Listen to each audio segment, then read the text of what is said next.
СДСМ како изгубени германци, откако се фатија во клинч со медиумите, ловеа шпиуни и платеници во своите редови, откриваа нов српски свет во Македонија, сега конечно се ставија во функција на вистинска опозиција, само ја утнаа државата, влегоа во отворен конфликт со власта во Белград и председателот Вучич, причина нивната критика кон Радмила Шекеринска, но не како македонски политичар или член на СДСМ, туку за незината улога како заменик генерален секретар на НАТО, институција за која србите одамна имаат одбивност. Од нивните напади не беше поштедена ниту спикерката на српскиот парламент Ана Брнабич. Според познавачите, ваквата реторика воопшто не представува агенда која Македонија како држава ја засега. Според нив, ова само ја покажува целата загубеност на опозицијската партија и дека пропагандата на СДСМ ја подготвуваат пиар стратези блиски до опозицијата во соседна земја. Апсолутно нелогично,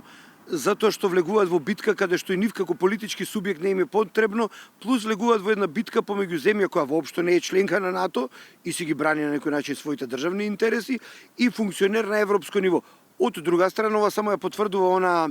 теорија и она што веќе долго време се зборува, дека всушност добар дел од пиарот и маркетингот кај нив им го тера токму опозицијски пиар од Србија. Со ваквата кампања СДСМ не може ништо да добие, туку само дополнително да загуби од тоа што веќе го загуби во минатите два изборни циклуси. Дополнителен проблем за нив е што народот е свесен дека неколку пати во минатото бил излажан од социјалдемократските челници. Ристевски вели дека кога секој се собере, тешко е да се очекува дека во блиска иднина оваа партија ќе биде во конкуренција за враќање на власт, туку ќе дојде до сосема обратното, дополнително нивно приближување кон политичкото мочуриште. После сите грешки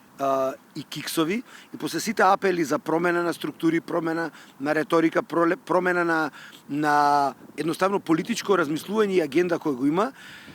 сваќате дека всушност тоа е политички субјект кој се стреми кон дното, дека уште долго време ќе остане